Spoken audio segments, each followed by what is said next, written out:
آپ نے سنا ہوگا حضور نے سورہ رحمان کے بارے میں فرمایا ہے، سورۃ الرحمن عروس القرآن، یہ سورہ رحمان جو ہے یہ قرآن کی دلہن ہے۔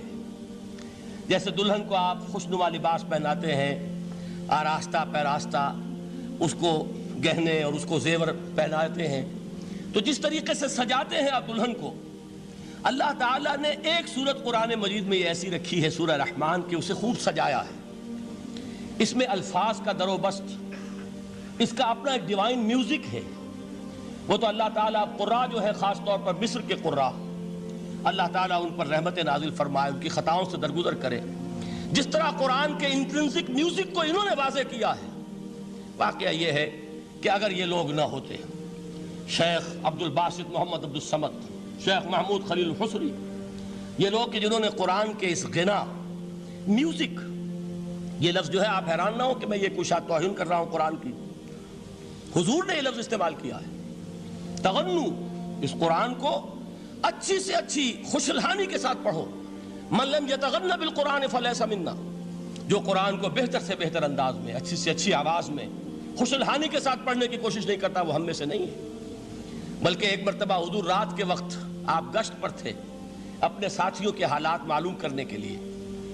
حضرت ابو موسیٰ اشعری رضی اللہ تعالیٰ عنہ ایک صحابی ہیں، ان کے گھر کے پاس سے گزر ہوا، وہ رات کو تہجد پڑھ رہے تھے، کھڑے ہوئے کیف کے عالم میں قرآن تلاوت کر رہے ہیں۔ حضور کو بہت پسند آئی ان کی قرات، کافی دیر تک وہاں کھڑے سنتے رہے۔ اب انہیں کیا پتا کون سن رہا ہے، بالکل اسی طرح سمجھ لیجئے ایک بات یاد آئی ہے، حضور فرماتے ہیں کہ جس طرح کان لگا کر اللہ قرآن کو سنتا ہے، کسی چیز کو نہیں سنتا۔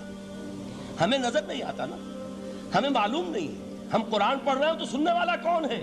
سب سے زیادہ کان لگا کر خود اللہ۔ یہاں اس لیے مجھے یاد آیا کہ ابو موسیٰ اشعری کو کیا پتا تھا کہ کون سن رہا ہے؟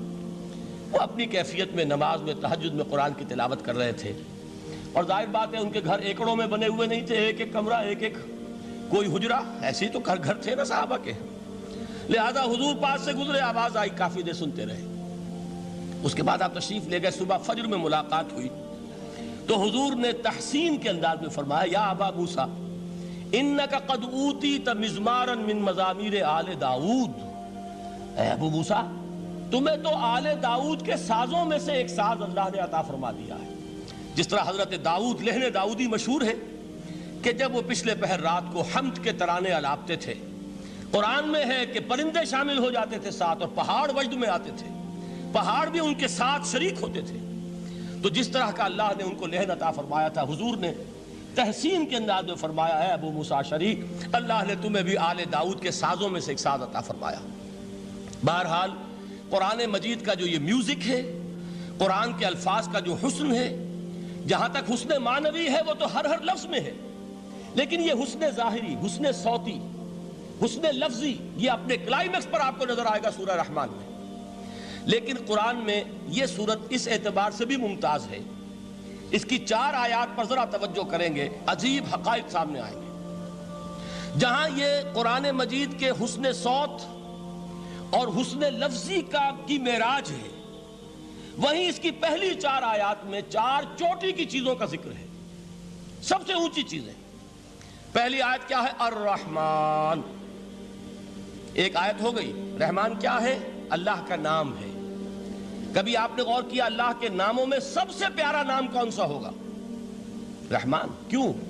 اس کا مادہ کیا ہے؟ رحمت۔ ہمیں سب سے بڑھ کر جس چیز کی ضرورت ہے وہ کیا ہے؟ رحمت خداوندی۔ نام اچھی طرح سن لیجئے اس حضور کے قول کو۔ حضور فرماتے کوئی شخص جنت میں مجرد اپنے عمل کی بنیاد پر داخل نہیں ہو سکے گا جب تک کہ رحمت خداوندی دستگیری نہ کرے۔ کسی صحابی نے بڑی ہمت اور جرأت کا ثبوت دیا کہ پوچھ لیا، کیا حضور آپ بھی؟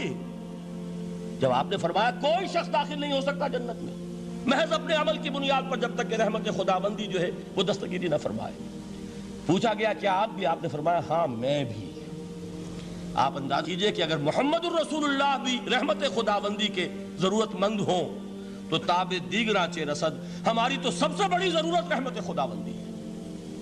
اب یہ رحمت جو ہے قرآن مجید میں اللہ تعالیٰ کی یہ شان 2 الفاظ کے ذریعے سے آتی ہے، رحیم اور رحمان، اور کوئی مادہ نہیں ہے جس سے 2 نام بنتے ہوں اللہ کے، لیکن یہ مادہ ہے واحد رحمت کا کہ جس سے رحمان بھی ہے رحیم بھی ہے. رحیم صفت مشبہ ہے. رحمت دائم ہو جائے گی، مستقل ہوگی تو رحیم کہیں گے.